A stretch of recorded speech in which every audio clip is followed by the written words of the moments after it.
Megyn Kelly has become part of the news more than she would like during this past campaign and the highly publicized events at Fox as well. She's the author of the new memoir, Settle for More, and I sat down with her in New York. Megyn Kelly, welcome. Thank you. Donald Trump was courting you early on. He sent you notes. He offered to pay for a hotel weekend, which you, of course, declined. Then a few days before the famous first debate in Cleveland, he's supposed to appear on your show. He was ticked off at an earlier segment, and he called you. What did he say? So I write about this in the book, Settle for More, and you are in this scene. The opening chapter of the book is a real page-turner, and there's a scene in which Howie Kurtz comes over to me right before that presidential debate and says, "What's going on?" And I say, "If only I could tell you, you would realize it's the biggest story in the country."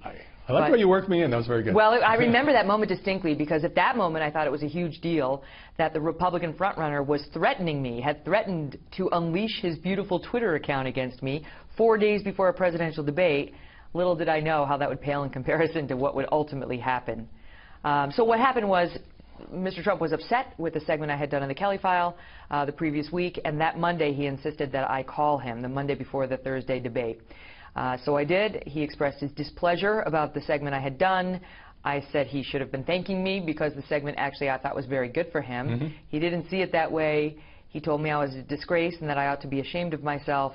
And then he told me I almost unleashed my beautiful Twitter account against you, and I still may. And I still may. So when you asked the famous question at the debate in Cleveland about his demeaning comments about women, you write that you had the impression that he knew this was coming. What gave you that impression? No. What I write was that the day before the debate, he had called one of our Fox News executives and said that he had heard my first question for him was going to be a very pointed question. But he did not know what the question was. Certain TV hosts were in the tank for Donald Trump, you say, to the point where you say that they would arrange with Trump in advance to ask him certain critical questions or do certain hits on him so they would appear to have some credibility. Yeah. So are you suggesting that they were play acting? Yes. Uh-huh. It was acting. And this was in more than one network, you say? Yes. But you can't tell us who? No, because these were off-the-record conversations that I was privy to that I'm not at liberty to reveal. So while I'd love to tell you who it was, I have this information, and I'm not allowed to name the names. But trust me, this did happen, and it's been confirmed to me by more than one television executive. During the many months that Donald Trump was going after you following the debate on Twitter, public comments, all kinds of language, lightweight bimbo, and it went on, it seemed relentless at the time. At the same time, some of his fans, many of his fans, were attacking you in very crude language on Twitter, sexual language, violent language. There were death threats. You had security. You still bear the scars from that? No. I mean, I'm fine, and I think Donald Trump and I are fine. And I'll say this, the vast majority of Donald Trump supporters have been lovely to me and watch the Kelly file, and we're all good. They get it. They understand what a journalist is supposed to do. But how do you go through something like that and then just leave it behind? I think I'm pretty resilient. I mean, I write about this in the book. One of the purposes of writing Settle for More was to take issue with this so-called cupcake generation, that's what I've dubbed them, who believe they're entitled to their safe spaces, they're entitled to never be offended, they're all about PC culture. And having grown up in a different era, I really have a problem with this because I think we are wussifying our children. And that does not comport with real life. We're not letting them build the muscles they're going to need to function in real life, where there is upset, there is offense. There are people who behave badly at times. So I lived a life in which I had plenty of adversity, as detailed in my book, from bullying a couple of times in my life to, a divorce, to the loss of my father, to issues when I practiced law, and all of that served me well in the end because it helped me deal with the people who were very unhappy with my questioning of Donald Trump, and it helped me sort of categorize it correctly, which is it didn't change who I was, it was just an irritant that needed to be dealt with. But although the press called this a feud, you were mostly not fighting back because you didn't want to become part of the ongoing story with the guy who became the Republican frontrunner. At the same time, you say that there were debates between you and your producers about the show and whether you were being too easy on Trump, too hard on Trump. That must have been difficult in light of the fact that you were so much in the news. Well, it was odd because my team is amazing, and my executive producer, Tom Lowell, is amazing, as you know. And we just held steady. You know, we were steady at the helm, trying not to veer off course from doing fair and balanced coverage. We didn't want to be too hard on Trump, to retaliate against him for what he was doing to me. We didn't want to be too soft on him, to try to curry favor with the man who's coming after me. And I think we did a great job, I really do, and I credit my team for that. But the nights where my relationship with Donald Trump was national news were bizarre. I mean, everyone in the country was talking about me and Donald Trump, and we were talking about policy or something else having nothing to do with that, because we didn't want to shine a light on that story, and it would have been too weird and too meta. You eventually sought the Trump Tower meeting with him. You got a hug. You got to interview him for your broadcast special, and then you moved on. Yep. Are there things you admire about Donald Trump? Plenty of things. I think what Donald Trump's detractors don't know about him, in addition to the fact that they now know he can connect with millions of Americans in a way that many, you know, in New York City and San Francisco might not be able to, that he understands them in that way. I think he's got a lot of charm. I mean, if he wants to charm you, you're going to be charmed. And I always had a very nice relationship with him, and I think actually we're back on good terms now. It was just that weirdness of the campaign where things went south. But I think he's magnanimous. I think he's a very good father. I love how his children reflect on him.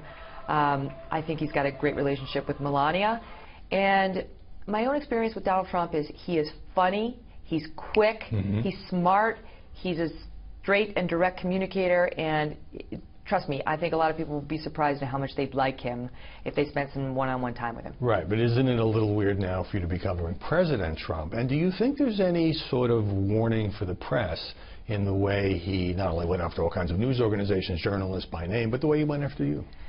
So no, it's not weird for me to be covering him at all. I'm looking forward to it. I think it's going to be riveting. And I think we're really going to have to steel our spines in covering President Trump, because if he decides to go after another journalist as he did me while he's in the Oval Office, it's going to have real First Amendment concerns.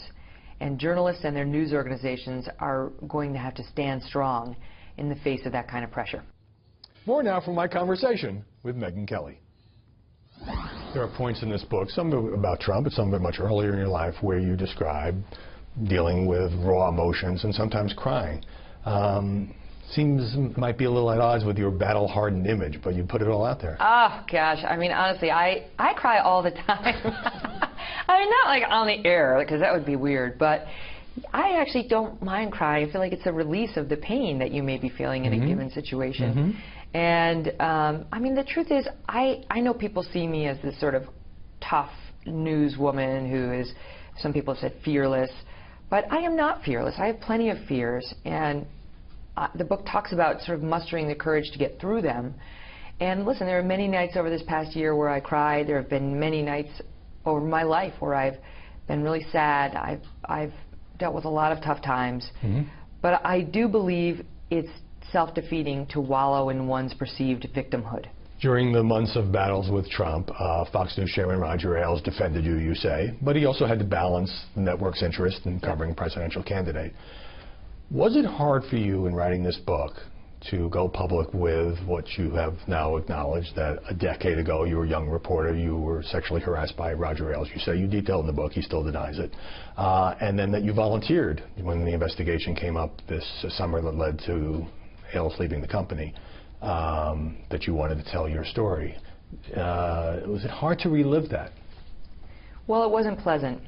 But honestly, I talked a lot about it with the Murdochs, about whether I should write about what had happened this past summer at Fox News and what had happened to me 10 years earlier. And I am proud to tell you that they believed, as I did, that it ought to be written about and that sunlight is the best disinfectant. I think for too long women have kept quiet about this kind of thing, just as I did, out of fear of being labeled a whiner or a complainer or someone who couldn't get along with the boys. And I wrote about it because I know that there are other women out there, Howie, who are wrestling with this. At all kinds of companies, of course. Everywhere, everywhere, news organizations and beyond, and they don't know what to do about it. And my own experience in speaking with women here to whom this happened is that they all felt that they were the only one. They all felt that they had done something. They were self-blaming, you know, like, I must have invited it somehow.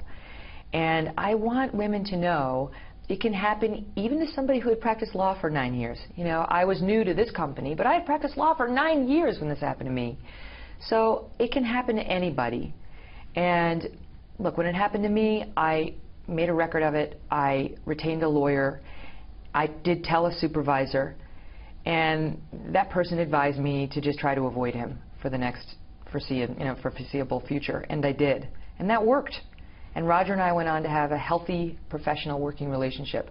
And you did a lot for your career. A lot for my career, and when I wrote the book, I thought, you know, do I go back and take that out of there now that this has come out, that we did have this other chapter of our lives? And I felt it was important to leave the good stuff in there so they could see it's complicated. When people look back at the last year and a half, and boy, it's been an intense year and a half for you, they say, well, you know, you had these battles with Trump, but you became internationally famous. You're on all these magazine covers. People talk about how much money you make. I mean, all of that. And they say, wow, it was pretty good for her. Mm-hmm. But you know, at the time, it must not have felt as good as it might, looking back in retrospect. You weren't trying to necessarily use it as a brand-building exercise. No, I mean, I'll say this. I feel incredibly fortunate to have the job I have, you know, and to have the life I have. Incredibly fortunate. But it's not all luck. And the book details the value of hard work. You know, I busted my tail to get to where I am, and I didn't come from any money or any circles of power. I had none of those advantages, you know, but I had parents who loved me and helped me believe in myself. And on that note, Megyn Kelly, thanks for sitting down with us. Thanks, Howie. Great to see you.